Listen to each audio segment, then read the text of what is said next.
A number of North Korean YouTubers have emerged in recent times, offering to share scenes of life in North Korea. They talk about Harry Potter, the World Cup, visit amusement parks, go fishing, eat ice cream and drink coffee. So what has been the response to these YouTubers? How do their portrait of life in North Korea compare to the actual life of ordinary people there? And why are these YouTubers either children or young women? Welcome to Issues and Insiders. Today we delve into fresh efforts by North Korea to enhance its global image. For this, I have Shreyas Reddy from NK News Seoul here in the studio with us. Shreyas, it's a pleasure to have you with us. Pleasure to be here. I also have Lee Jeong-cheol, a North Korean defector, with us as well. Jeong-cheol, it's good to have you here as well. Thank you for having me. Right, Shreyas, we'll start with you. I believe NK News Seoul also covered the story of a young North Korean YouTuber called Songa. Yes. Let's start with some details about the coverage by your media group. Well, Songa is one of several YouTubers who have come to prominence over the past 5 years, so as part of North Korea's evolving global propaganda strategy. And she is young and attracted attention for her polished English and her love of Harry Potter, as North Korea seeks to show a different side of itself to the world, a more normal side. And other prominent YouTubers have also emerged, ranging from Euna, who was one of the early breakout stars when the pandemic began, to most recently Yumi, who's been showing scenes of Pyongyang as people give their perspectives on different things, such as the World Cup. And the idea is to show the perspectives of average North Koreans, but the reality is that these are far from average North Koreans.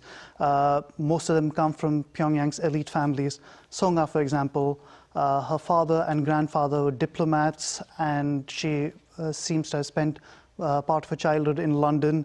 Her great-grandfather was a top military official with close links to the Kim family. Right, I see. Could you tell us a bit more about the reason behind the emergence of these YouTube channels that claim to show ordinary life in North Korea? Right. So these YouTube channels are part of an elaborate effort that has sprung up in recent years to spread North Korean propaganda in new ways through social media. And many of them seem to be linked to the propaganda outlet Sogwang. And like I said, they intend to show a more normal side to North Korea and suggest life is good there. But as I mentioned, these aren't exactly typical North Koreans. Their lives are far more comfortable than most people in the country. But these do show that North Korea is evolving its approach. It's adopting a more modern approach, and along with these YouTube channels, there have been fake Twitter accounts and accounts on other platforms as they attempt to spread the North Korean leadership's narratives through more relatable voices. Right. Jeong-cheol, what more can you tell us now about the actual life of ordinary North Koreans in Pyongyang? Actually, a lot of experts say that North Korea is the 99 slavery state for 1%, which means in North Korea, most people, they live like slaves, except for 1%, such as Kim Jong-un and the other high-ranked officials who lead the society. And I agree with this argument because, I also came from North Korea and I know how North Koreans live. But as we said, in Pyongyang, people in Pyongyang, when you look at their lives in Pyongyang, they are much better than the lives in other cities, like provinces. For example, when I was in North Korea, my dream was like, I want to live in Pyongyang, because if we go to Pyongyang, everything will be great. Because there are a lot of good facilities such as amusement parks and universities, and some for holidays, people in Pyongyang, they get better rations compared to other people. Yeah. Right, I see. But even though life in Pyongyang better than other cities, but some friends from Pyongyang told me that it's really suffocating because, Pyongyang is the center of North Korea, right? Which means the regime watches Pyongyang closely, more than other cities. So their life is better than other cities, but at the same time, it's suffocating as well, yeah. Right. Jeong-cheol, why does it seem as if North Korea has assigned the role of YouTubers to children and young women, do you think? That's interesting. But in North Korea, North Korean regime has put a lot of female first when it comes to propaganda. And it's not a recent occasion because if you look at North Korean media, there are a lot of singers, right? Especially women. Like the wife of Kim Jong-un, who is Lee Jeong-cheol, she was also a singer. And she sang a lot of songs for the regime. And nowadays, recently, Jung Hong-nan and Kim Ok-ju, they are kind of celebrities in North Korea. And they also sing for the regime. In this respect, it's not surprising that the regime uses women as a YouTube, North Korean YouTube, for the propaganda. And then, as Shreyas said, that the regime also uses Songhwa, the little girl, right? She's 11 years old. That's right, that's right. And when it comes to propaganda, the regime also uses children very often. It is because that the regime wants to exploit kind of the brightness or the innocence of children faces. When you look at North Koreans through media, the expressions of North Koreans kind of stiff, right? It's kind of strong. They don't smile. But if you look at North Korean children, they are smiling because they didn't experience the dictatorship for a long time. That's why the regime uses it. Like they say these kinds of slogans that nothing to envy in the world or paradise on earth. Yeah. I see. That's why. This is an impromptu question, Jeong-cheol, but do you suppose there is a reason why they choose YouTubers who speak British English and not American English? The DPRK regime hates the US, right, for a long time. But they also say that English is important, but not American English, but Canada or European English, or that's right, with an accent, European accent that I see. Shreyas, moving forward, recent reports also claim that North Korea is hovering on the brink of famine. What can you tell us about the country's chronic food shortages? Well, there are certainly worrying signs regarding the country's food situation, and particularly exacerbated by 3 years of the pandemic and border closures that have restricted trade.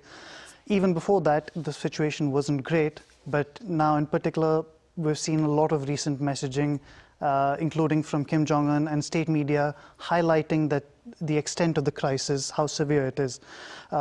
And the country has been also suffering from drought, which struck North Korea last year. And according to South Korean estimates, North Korea may have produced about 180,000 tons less of food in 2022 compared to the previous year. So all this tells us that the situation is quite severe. Experts believe that the situation won't be as severe as the arduous march of the late 90s that led to the deaths of hundreds of thousands, even millions of people. But it will still be severe, and many people could die due to food shortages. So the ruling party plans to hold a key party plenum later this month to discuss the food situation, but we don't know what will come out of it, given that they have been talking about this for 2-3 years, and there hasn't been much follow-up to the previous statements either. Right. Jeong-cheol, I understand that food shortages are among the most common reasons for defection. Do you agree? I think so. Most of it, it's right, yeah. What was the reason for your family? What age were you when you defected to South Korea? Around 13, 14. And you left North Korea with your parents, your siblings? Yeah, my mom and my siblings. Yeah, and what luckily. was the reason behind your defection? Because of hunger. When I talk about North Korean friends here in South Korea, they also say that why do you leave the regime? They say, I was hungry. And then there's actually statistics. According to a survey released by the North Korean Refugees Foundation in 2022, food shortages are one of the most common motivations for escape. And with nearly 22% saying that that was why they had escaped. And this is kind of true because my mom left me when I was 6 years old because she went to China for a lot of time for business. And several years later, she contacted me. Do you want me, to live together again in China? And I was thinking, should I go? But I made a decision to leave the regime because at least if I go to China, I don't have to worry about food. And which was true, yeah. Because as Mr. Shreyas said that North Korea has been suffering from the severe famine, food shortages. And most people leave the regime because of hunger, I think. I see. So you were 13 years old when you decided that you were going to defect North Korea because of hunger. Could you tell us a bit about your journey? You went from North Korea to China and then to another country, is it? Before you came to South Korea? That's right. First, I crossed the Amrok River, which is a border between China and North Korea in winter. And then I stayed in China for 9 months. Of course, eating was not a problem in China, but I always afraid of getting caught by the police. That's why I was hiding. And then after several months, I went to Thailand and I stayed there for 5 months and then came to South Korea in 2007. Yeah. And you've been here since then? I'm enjoying this time. Right. Jeong-cheol, how do you explain the decision by some North Korean defectors to return to their homeland? That's really sad. I don't still understand why they returned to North Korea. But actually, that kind of thing happened, right? For example, on January 1st of last year, one North Korean refugee in his 30s. He came to South Korea 1 year before, and then 1 year later, he crossed the DMZ iron fence and back to North Korea. Like I said, I couldn't understand his decision, but there are some reasons why North Koreans sometimes think I want to go back to North Korea. Because it's not because they don't like South Korea, but there are some problems, such as economic crisis. Most North Koreans, when they come to South Korea, they didn't bring nothing. For me, I couldn't bring a picture of my family, which means in South Korea, we usually start our life from the zero base. So, which means to accustom to this society, you get a job, right? But for us, it's kind of difficult. So if North Korean refugees can't overcome that kind of stage, maybe they will think they want to leave. Yeah. Right, I see. Shreyas, moving forward again, Kim Jong-un's daughter, Kim Jue, has been making headlines in recent times. How are pundits explaining her frequent media exposure? Well, there are several theories about her sudden rise to prominence. And one thing to point out is that she has not actually been named by state media yet. It's mostly through South Korean intelligence and international media reports that we believe her to be Jue, but that's, for now, nothing much is known for certain about her. One popular theory is that she is being marked out as Kim Jong-un's successor, and certainly the rise in prominence sets her apart, but even compared to her siblings who haven't yet appeared. But many experts still feel that it is too early to say that she is going to be his successor. For one, she's young, and two, like I said, she hasn't been named yet. So it's hard to start a cult of personality around her at this point. So many feel that this could actually be more about glorification of Kim Jong-un himself, showing him as a caring family man and humanizing him in a sense. Others say that her appearance is symbolic of North Korea's wish to present the military as a force that will protect the future generations, and to some extent it's perhaps not a coincidence that all her appearances so far have been at military events. Others have taken a stance somewhere in between, saying that perhaps she may not be the successor, but even so, she is still significant enough as a member of the ruling family's Paektu bloodline, and this shows that dynastic rule still remains important in North Korea. Right, and staying with that, Jeong-cheol, what are the prospects of a female leader in North Korea, do you think? It is really difficult to imagine if you live in North Korea, to expecting a female dictator or female leader. Because as we know, North Korea is one of the patriarchal society in the world, right? In North Korea, usually men, they have most high-ranking jobs. For example, if you look at North Korean government, there are a lot of like assembly men, right? But among them, it's not easy to find women assemblymen. And then that's why usually North Korean regime says that women should follow men. That's why nowadays, as Mr. Shreyas said, that Kim Jong-un, the regime showed that Kim Jong-un's daughter, Kim Jae, right? And that's why a lot of experts say that maybe she will be the next leader. But I don't think so.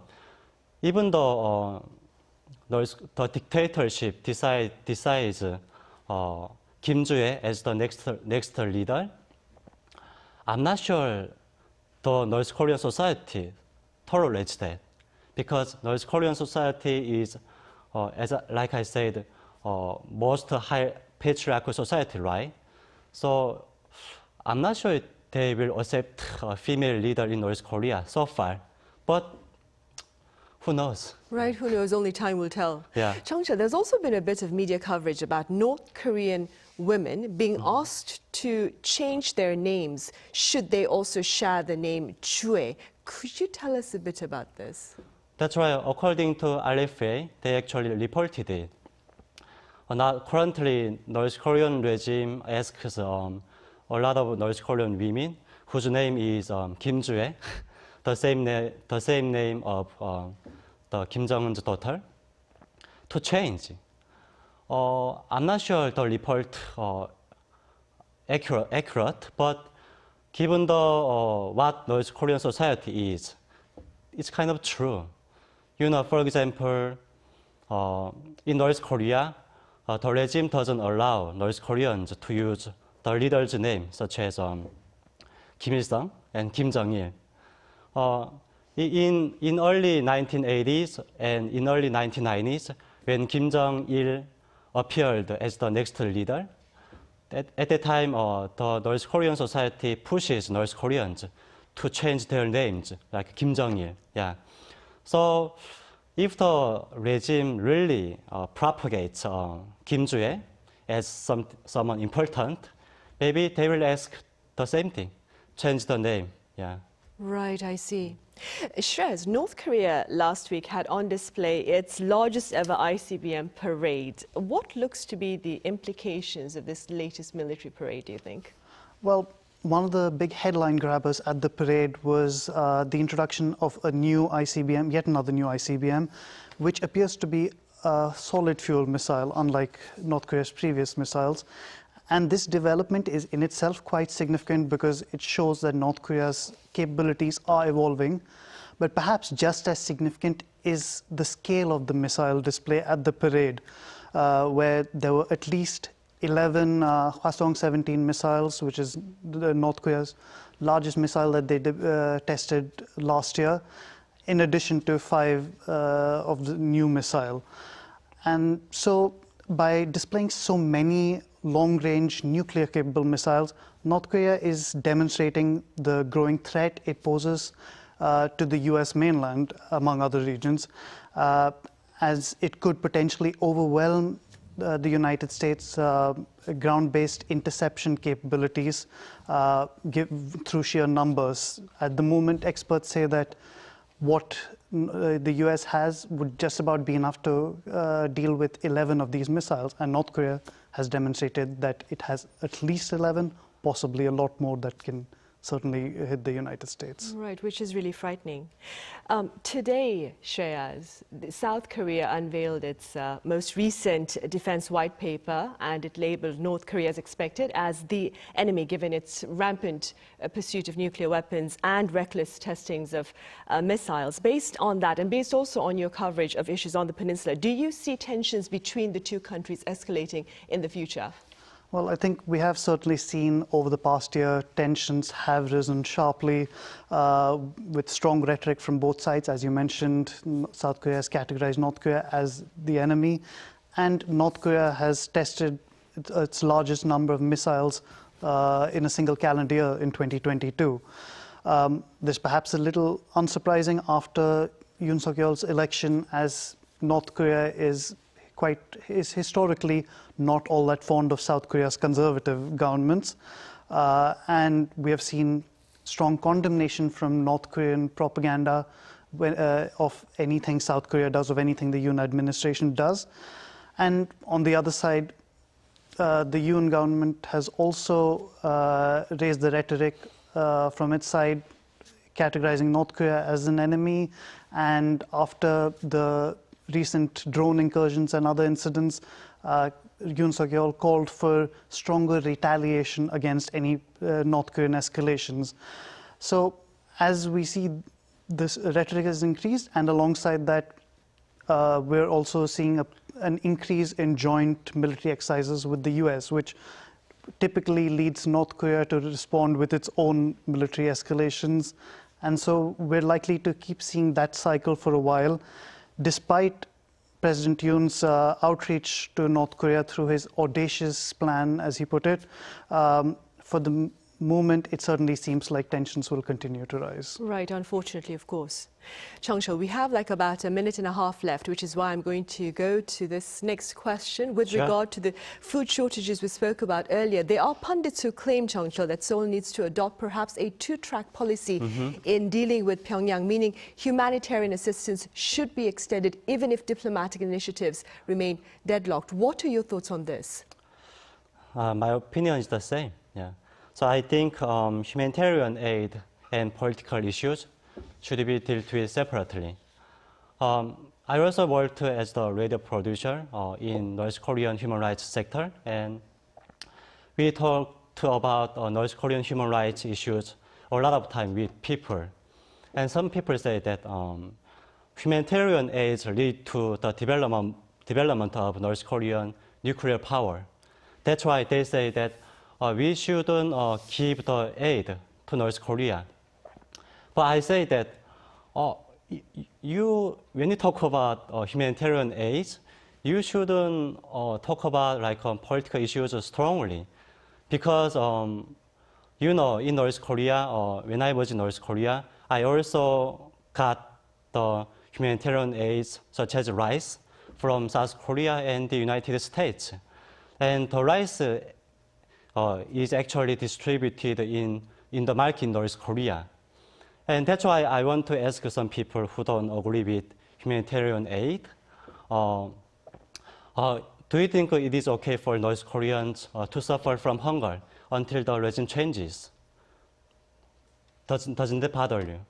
Yeah. Of course, I'm sure it bothers many members of the public, because suffering from hunger, it's a universal pain we can relate to. That's why we should talk separately. This is my opinion. I see. All right, Jeong-cheol. I'm sure many will relate to your opinion. Thank you so much for your time and your thoughts today. And Shreyas, thank you very much for your insights. Thank you for having me.